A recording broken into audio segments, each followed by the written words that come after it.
Hello students, welcome to Topper IAS. Today we will be dealing with few of the important articles that were part of your Hindu newspaper. Okay, so let's get started then.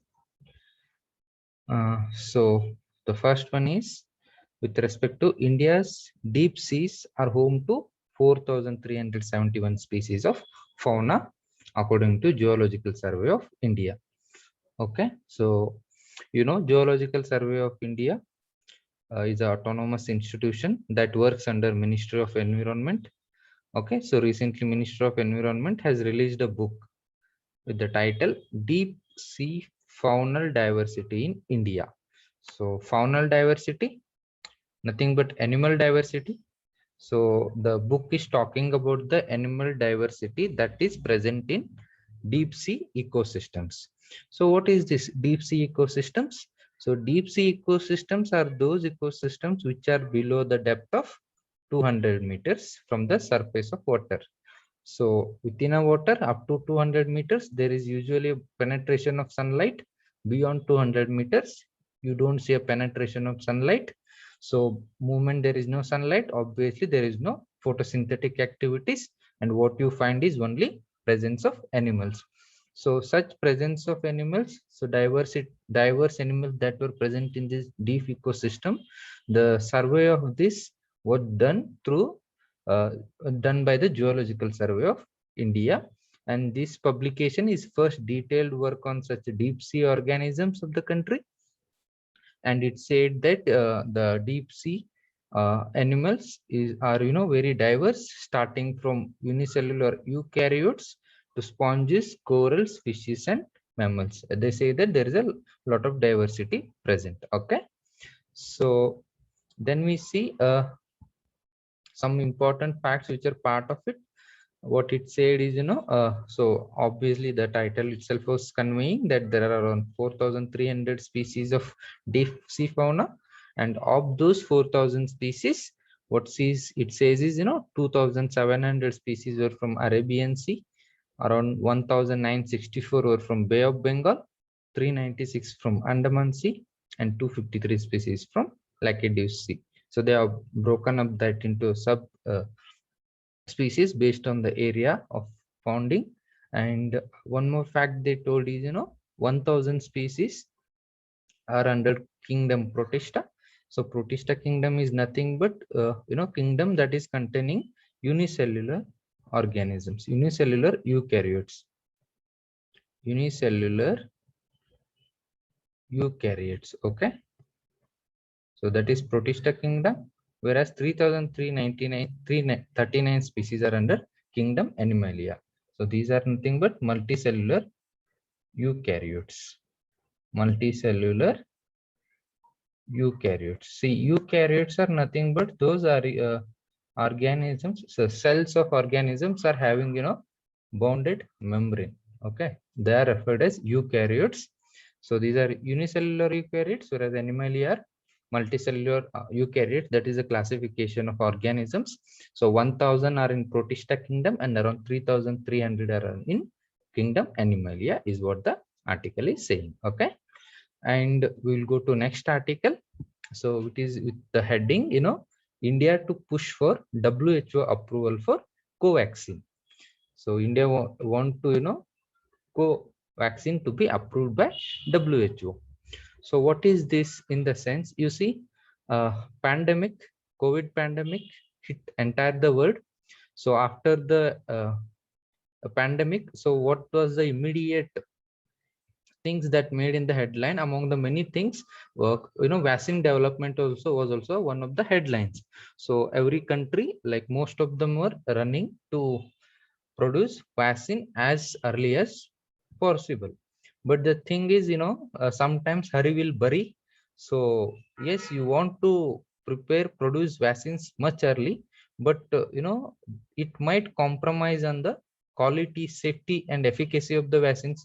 What if the vaccine might address COVID, might lead to other negative consequences on human health? So these all things have to be kept in mind. So during the pandemic, so to keep what happens is, we want to come up with vaccines and these are new vaccines, these are unlicensed. So these have to be somebody has to be there to assure the safety, security, and efficacy of these vaccines. So that is what the WHO does. So WHO has emergency use listing procedure. So what is this emergency use listing procedure? So it is a risk-based procedure for assessing and listing unlicensed vaccines, therapeutics, and in vitro diagnostics. So that's what the vaccines are now developed as a response to emergency situation. So they are yet to be licensed. So such unlicensed vaccines will be included in the emergency use listing procedure of the WHO. So when they are moment they are included, so those products, what is it aims to expedite the availability of these products to people affected by the public health emergency. So that's what the moment these unlicensed are accepted by WHO in its emergency use listing procedure, obviously it guarantees the quality, safety, and efficacy of these vaccines.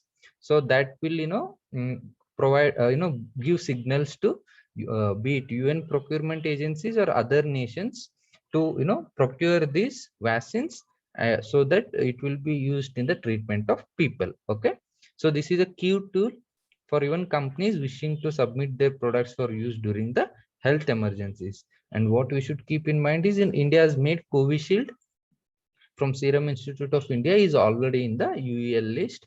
So now government is pushing to include even Covaxin in the WHO emergency usage list. Okay, that you should remember. Remember the term emergency use listing for assessing and listing unlicensed vaccines. The key term is unlicensed vaccines during the public health emergency. Okay, so there is one MCQ based on this. Choose the correct statement. It's asking with respect to emergency use listing. Emergency use listing is a risk-based procedure for assessing and listing unlicensed vaccines and therapeutics. And second statement is aims to expedite the availability of these products to people affected by the public health emergency. So think about it, and you should comment your answer in the comment section below. Okay, so let's go to next article. So with respect to it was with the title, no access to images of our nuclear sites is what Iran is saying. So we will not give access to IAEA to have access to images of our nuclear sites is what Iran is saying. So before we get into this, first we will know what is IAEA. So International Atomic Energy Agency is an autonomous international organization within the United States system. So it was created in 1957, mainly because there were fears with respect to usage of nuclear technology. So there was a fear that nuclear weapons might destroy the world. So to keep these fears in check and to keep the usage of nuclear weapons in check, nuclear technology in check, International Atomic Energy was established. Okay, so what does it do? It is an intergovernmental forum for scientific and technical cooperation in nuclear field, and it works for the safe, secure, and peaceful use of nuclear science and technology.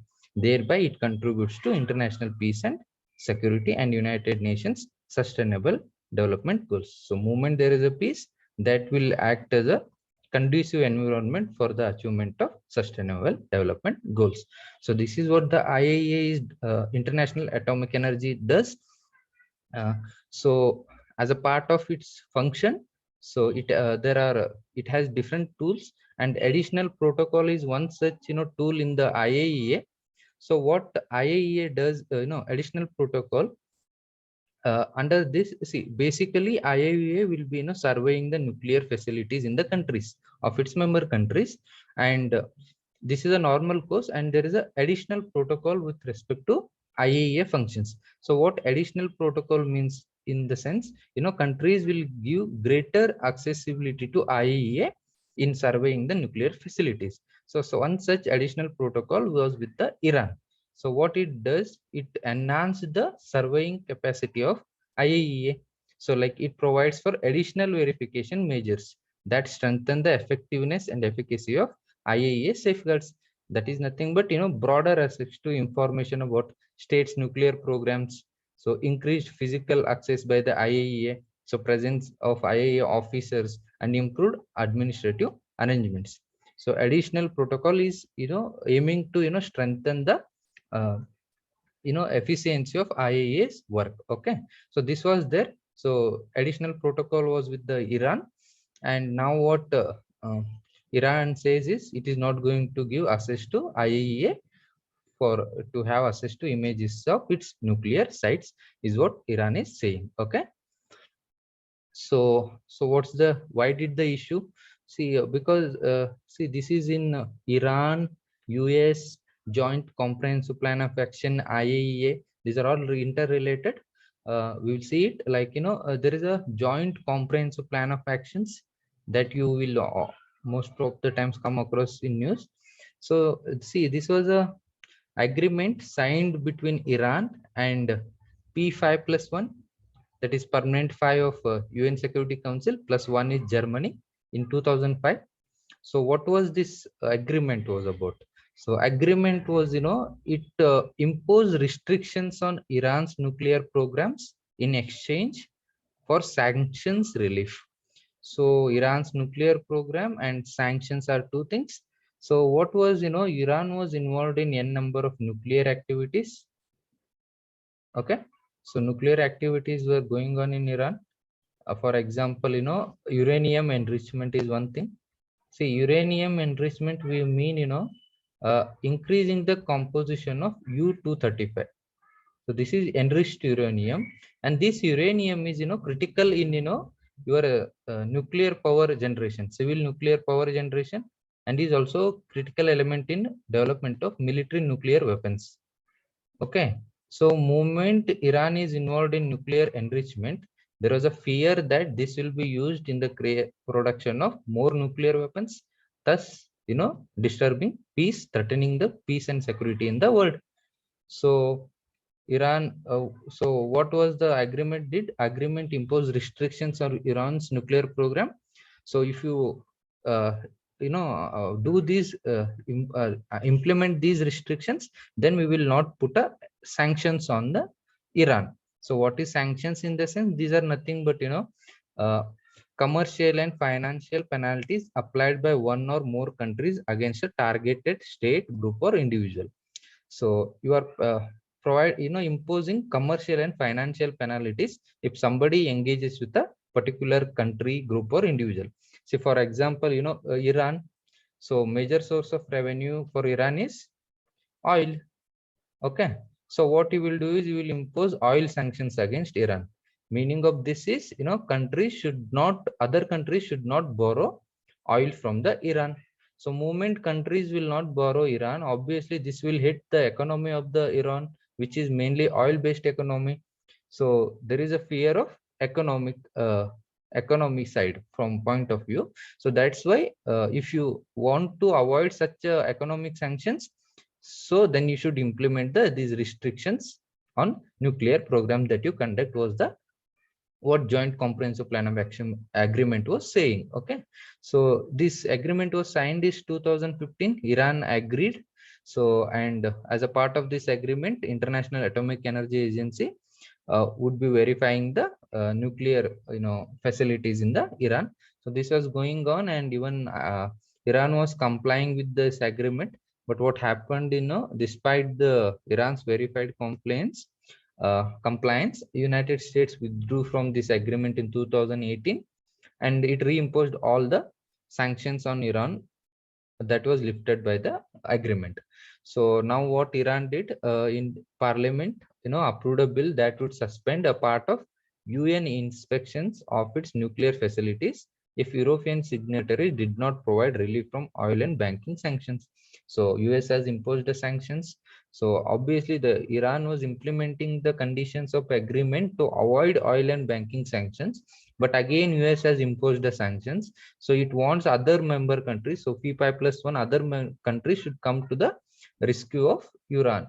So this is what Iran is saying. Okay, So that's why it is in news. It repeats in news. So keep track of it, okay? And keep track of this additional protocol term also.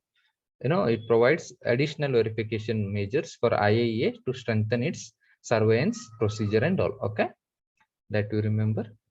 And there is one question, choose the correct statement it's asking. So IAEA is an autonomous international organization within the United System. Second one is it works for the safe, secure and peaceful uses of nuclear science and technology. And the third statement is India is a founding member of IAEA. So please comment your answer in the comment section, okay? So one more news, Congo, African nation, has seen a volcanic eruptions from Mount Nyiragongo. So there is a volcanic eruption from this mountain and it has destroyed about more than 500 homes. So you can see in the figure, see here. So these all are the destroyed areas because of volcanic eruption. So volcanic eruption is nothing, it is containing a lava at high temperature. So whatever comes in its way, everything gets burnt and destroyed. So that's why it says the eruption has destroyed was more than 500 homes. So few basic things you should know with respect to volcano. So volcano is nothing, is an opening in the earth's crust through which lava, volcanic ash, gases escape from a magma chamber below the earth's surface. So earth's surface is there, there is a astronosphere, there is a magma. So this magma escapes at times to the earth's surface. So that is when you see volcanic eruptions. Okay, this is volcanic eruptions. So normally, where do you see find volcanic eruptions? Normally, volcanic eruptions are found in regions where tectonic plates are converging or diverging. So tectonic plates, Earth's surface divided into n number of plates, and these plates are moving. So at the boundaries of these plates, you see concentration of volcanoes as well as earthquakes. Okay, that you should remember. And one thing that says is 75% of the world's active volcanoes are concentrated in the ring of fire. So it gives the explanation from where all this ring of fire extends. See, this is a ring of fire, you see, from south of South America. From there it extends up to even North America. You see Pacific coming to Japan. So here even Australia, right side of Australia. So in the almost entire of Pacific Ocean. So this area is referred as a ring of fire, and almost according to the data, 75% of world's active volcanoes. So active volcanoes, you mean volcanoes which are erupting again and again. So they are active volcanoes. So 75% of volcanoes are found in this. Why? Because the Pacific, that's what I told, they are concentrated in regions where plate tectonic is present. In the means plates are tectonically active. So this region is tectonically active region. So that's why you have active volcanoes in the Pacific Ocean. Okay. And next, one more article with respect to minor face off in Galwan Valley.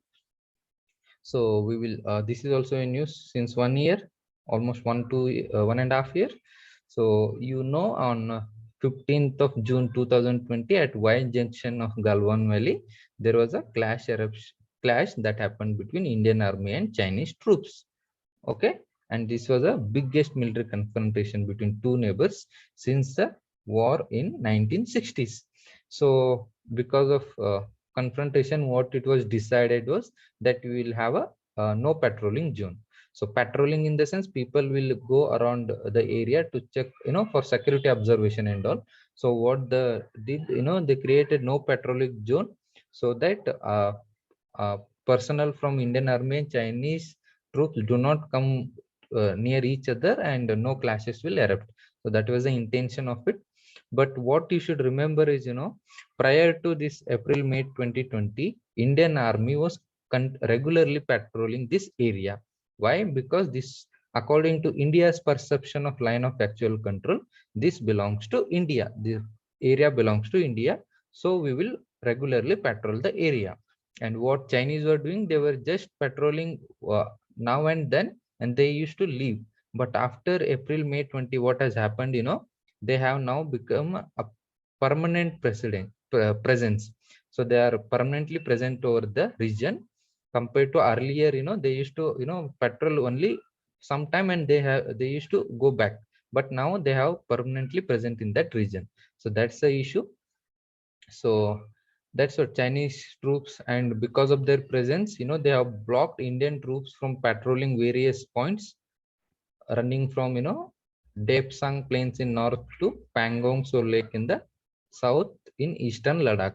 So in n number of uh, points, Chinese have been blocking Indian troops from patrolling the regions. So there is a face off in the border region between Indian troops and Chinese troops, and talks have been going on. More than 11 round of talks have happened so far, and partial disengagement has already happened in north and south banks of Pangangso, but phased disengagement is yet to take place in various other points like Gogra, Hot Springs, Devspong, and Demchok. So see, question can be asked with respect to geography, like in the sense, see, Galwan Valley is in news, so they can straight away ask, a Galwan Valley is like a geographically present in which state or South India, where it is. So such question can be asked, and you should know line of actual control is a notional one. So the area is not exactly demarcated. That point you should know. And we have an MCQ with respect to this. So which of the following are correctly matched? So place, lake, and a place. So where do you see Pangongsa Lake, UT of Ladakh, and where do you see Sokar Lake, UT of Jammu and Kashmir? So this is in news with respect to face off. This is in news with respect to Ramsar wetlands. So you should know the location of these places. Please comment your answers in the comment section. Okay. So that's it from today. Thanks for listening. Have a good day. Thank you.